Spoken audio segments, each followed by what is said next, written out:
Hey everybody, it's Jason Blaha here, and it's time for another deadlift day. But a reminder for those of you who watch these videos, please remember to click like down below.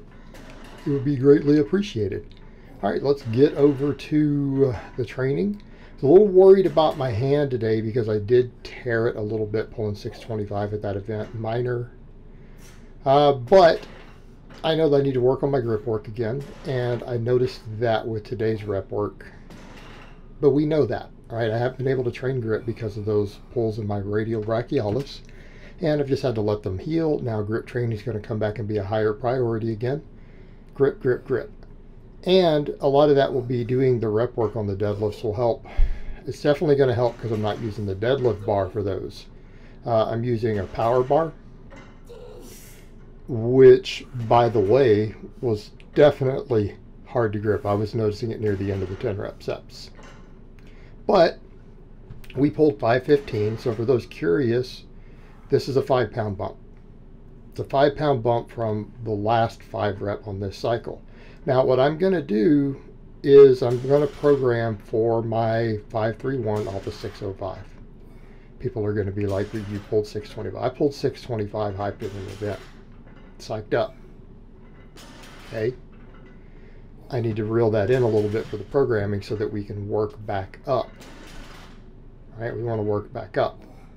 So I need to go back to kind of training maxes. So my goal might only be to try to pull 605 at the end of this training cycle and then kind of go through the whole process again.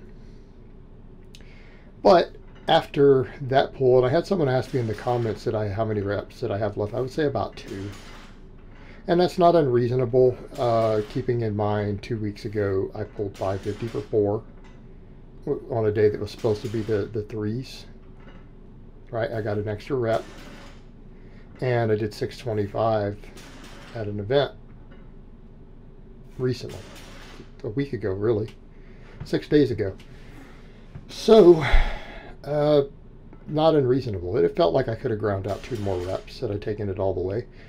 I'm still struggling with the work capacity on the 10s. I'm not going to lie. I'm wanting to build these up to 5 sets of 10 after on deadlift days. But the 3rd set, I felt like I was going to puke my guts up. In the middle of the set, I'm surprised I didn't puke on camera. It's going to take some work to build that work capacity on the deadlifts up. It's going to take a little bit of work. And I think a lot of it's because right now my deadlift is my strongest lift at the moment. My squats will be right up there, catching them again very, very, very quickly. All right. I'm just adjusting my squat style, messing with the other bars. And it's because of just that total level of workload. I think it just is nauseating. I almost puked on the 3rd set. So I'm like, I better stop. We'll make up for it on the back extensions. So up next I did, and really it was a lower volume day. Lower volume for me. Keep that in mind. I'm realizing sometimes I push my training volumes too high. Right, I could be putting a little bit of that work into my GPP, into my plyos. We just need to maximize hypertrophy. I don't need to be beat into the ground. Right, need to maximize hypertrophy, and sometimes I get a little carried away with the volume. And I've got to remind myself of that as a coach and coach myself the way I would coach my lifters. So today, for the 45 degree hypers, is my 2nd time doing them because I just got it recently. We went up to a 25-pound plate and did 5 sets of 10.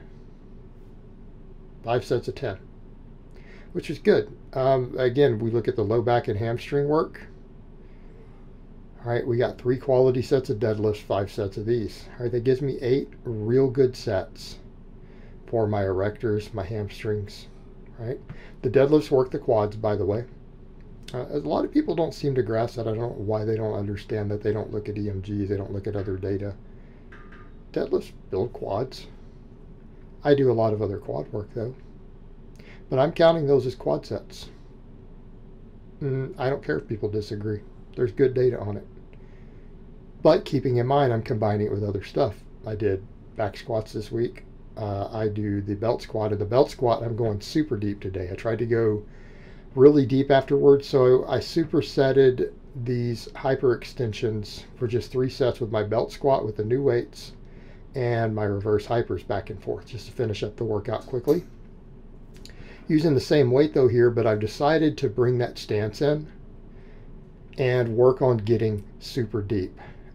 I want to make sure that my squats are deep, and so I'm trying to practice the belt squat of trying to get deeper, as deep as I can get, as my biomechanics will allow, because I want it to carry over to the bottom of a squat. I want to be able to make sure that I'm getting deep on the squats.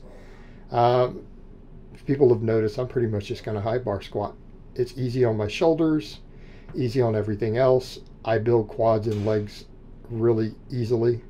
So even though, you know, I've done some pretty heavy power squats, and you guys have seen me, and again, do some really crazy lifts with the cambered bar before I did this cut, I'm going to build back up on high bar. I've hit 550 on a high bar on camera before. People seem to forget that. Last year, again at a heavier body weight before cutting, I've hit 550 with a high bar, and it was to depth. Oh yeah, people forget to look at that footage, and it was with calibrated plates. So I can get back to a 550 high bar. That's a national record, by the way, for the class I'm planning on doing. That's a national record. A non-drug tested national record.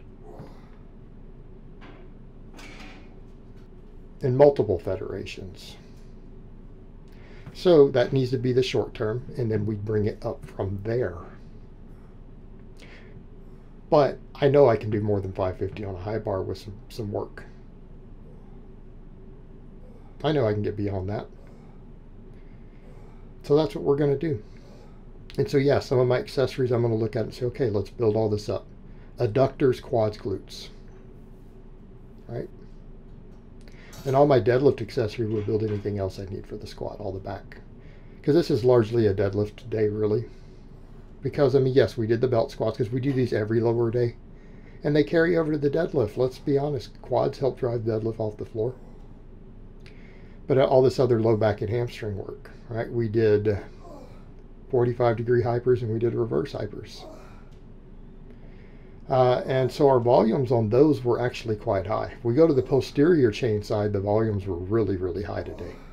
I'm only counting 6 sets for quads. Right, but I'm also dragging my sled and stuff again. So, very happy with today's workout.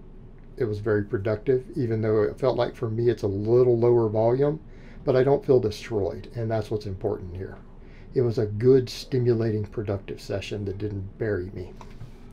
All right, guys, but that's really all I have to say on that today. I hope it's been informative, and I will talk to you guys next time.